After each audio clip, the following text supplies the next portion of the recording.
Halo guys, kami dari kelompok 2 akan membawakan materi mengenai apa itu kapital sosial, kapital budaya, dan kapital simbolik. Berikut penjelasan dan contoh-contohnya. Stay tune. Dah. Kapital sosial. Kapital sosial merujuk pada sumber daya yang diperoleh individu melalui jaringan hubungan sosial, kepercayaan, dan norma-norma yang ada dalam suatu kelompok atau masyarakat. Jaringan sosial yang kuat, hubungan saling percaya, dan norma-norma yang mengatur perilaku anggota kelompok dapat memberikan keuntungan bagi individu seperti akses ke informasi, bantuan, dan dukungan. Pertumbuhan dan perkembangan kapital sosial sangat dipengaruhi oleh dinamika internal jaringan sosial. Faktor-faktor yang mempengaruhi kapital sosial yaitu intensitas interaksi, kemudian ada kualitas hubungan, dan adanya peristiwa-peristiwa penting yang dapat mempengaruhi tingkat kapital sosial. Di sini saya ambil contoh pada peristiwa-peristiwa penting.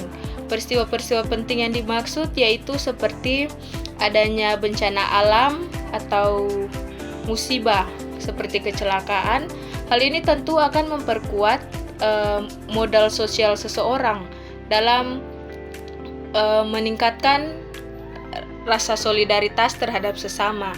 Begitu pula sebaliknya, jika suatu peristiwa penting yang terjadi seperti konflik, hal ini tentu akan memecah belah suatu kelompok, di mana hal ini dapat memudarkan atau menghilangkan rasa saling percaya antar individu. Selanjutnya kita akan membahas tentang jenis-jenis kapital sosial. Yang pertama itu berdasarkan tingkat keterhubungan. Kapital sosial terikat atau bonding social capital ini merupakan jenis kapital sosial yang terbentuk dalam kelompok yang sangat dekat. Contohnya seperti keluarga, teman dekat, atau komunitas kecil. Komunitas kecil yang dimaksud ini seperti perkumpulan para alumni dan kelompok-kelompok arisan. Di mana kapital sosial jenis ini memiliki sifat yang eksklusif dan seringkali didasarkan pada kesamaan identitas, latar belakang, dan kepentingan. Yang kedua ada kapital sosial menjembatani atau bridging social capital. Jenis ini menghubungkan individu atau kelompok yang berbeda latar belakang, status sosial, atau kepentingan. Jaringan ini bersifat inklusif dan lebih luas. Contohnya seperti kelompok sukarelawan atau jaringan profesional. Dan yang terakhir ada kapital sosial penghubung atau linking social capital, di mana jenis ini menghubungkan individu atau kelompok dengan institusi yang lebih besar. Contohnya seperti pemerintah atau perusahaan. Ini memberikan akses ke sumber daya atau informasi yang lebih luas.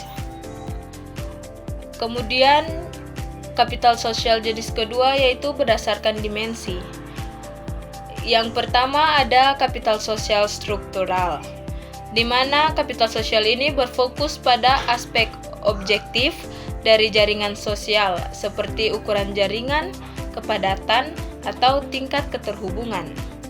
Dan jenis yang kedua yaitu kapital sosial kognitif, yang berfokus pada aspek subjektif, seperti norma, kepercayaan, dan nilai-nilai yang dibagikan dalam jaringan sosial.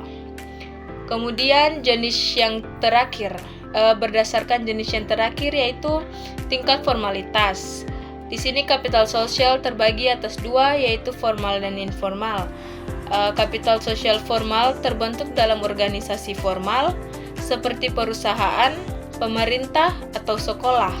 Sedangkan kapital sosial informal itu terbentuk dalam interaksi sehari-hari seperti keluarga, komunitas atau kelompok teman, bisa juga tetangga.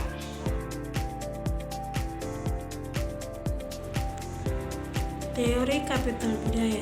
Dalam teori ini, Peter Bourdieu terdapat 3 bentuk kapital budaya yang penting. Yang pertama, kapital budaya merujuk pada pengetahuan, keterampilan, dan kebiasaan yang diperoleh dan tertanam dalam individu melalui pendidikan atau pengalaman. Yang kedua, kapital budaya merujuk pada bentuk-bentuk fisik dan objek yang mengandung nilai-nilai budaya seperti buku karya seni atau alat musik, misalnya seperti barang-barang yang dapat dibeli dan diperdagangkan tetapi juga memerlukan pengetahuan dan keterampilan untuk menghargai sepenuhnya. Yang ketiga, kapital budaya terinstitusi merupakan bentuk kapital sosial budaya yang diakui seperti institusi pendidikan dan sertifikat profesional. Ada juga jenis dan contoh kapital budaya objek seperti sumber daya budaya yang dapat dilihat dan diukur seperti pendidikan formal atau gelar akademis, kemudian karya seni yaitu lukisan atau patung, kemudian buku-buku langkah, barang-barang antik. Selanjutnya, kapital budaya sosial yaitu jaringan sosial dan hubungan yang memfasilitasi akses sumber daya budaya seperti persahabatan dengan tokoh masyarakat, koneksi bisnis, anggota klub eksklusif, dan juga contoh yaitu seperti seorang seniman yang memiliki karya seni yang diakui secara internasional. Simbolik. Jadi, kapital simbolik merupakan kapital yang membutuhkan pengakuan atau legitimasi dari kelompok sosial yang sering membutuhkan simbol-simbol kekuasaan seperti pangkat, simbol kemewahan, dan simbol ketenaran. Jadi, simbol-simbol kapital simbolik ini dapat dijelaskan contohnya seperti seseorang artis atau selebriti yang mempunyai pengikut atau followers dan fans yang banyak, dibuktikan dilegitimasi melalui media sosial yang dimiliki oleh mereka dalam bentuk simbol followers yang mereka miliki. Banyak followers fans yang mereka miliki di media sosial, mereka melakukan seperti promosi atau ajakan seperti berdagang, berjualan. Banyak yang pengikut mereka tertarik untuk melihat konten-konten yang disajikan oleh penggemar mereka melalui media sosial. Itu salah satu bentuk kapital simbolik yang dimiliki oleh para selebriti atau artis-artis melalui media sosial yang mereka miliki. Peran kapital sosial, kapital budaya, dan kapital simbolik dalam era digital. Dalam konteks masyarakat modern, kapital sosial memiliki peran yang sangat penting. Ia dapat berfungsi sebagai sumber daya yang berharga bagi individu, kelompok, dan masyarakat secara keseluruhan. Individu yang memiliki akses terhadap jaringan sosial yang kuat cenderung memiliki lebih banyak peluang untuk mendapatkan pekerjaan, mengembangkan diri, dan mencapai tujuan hidupnya. Kelompok sosial dengan kapital sosial yang tinggi lebih mampu mengatasi masalah-masalah bersama dan mencapai tujuan kolektif, sedangkan masyarakat dengan tingkat kapital sosial yang tinggi cenderung lebih stabil, inklusif, dan mampu menghadapi berbagai tantangan. Dalam era digital, kekuasaan simbolik jarang terlihat dalam bentuk kekerasan fisik yang nyata. Lebih sering kekuasaan simbolik bekerja melalui cara-cara yang lebih stabil seperti melalui media massa, pendidikan, dan institusi sosial lainnya. Misalnya, iklan seringkali menggunakan bahasa yang emosional dan simbol-simbol yang kuat untuk mempengaruhi pilihan konsumen.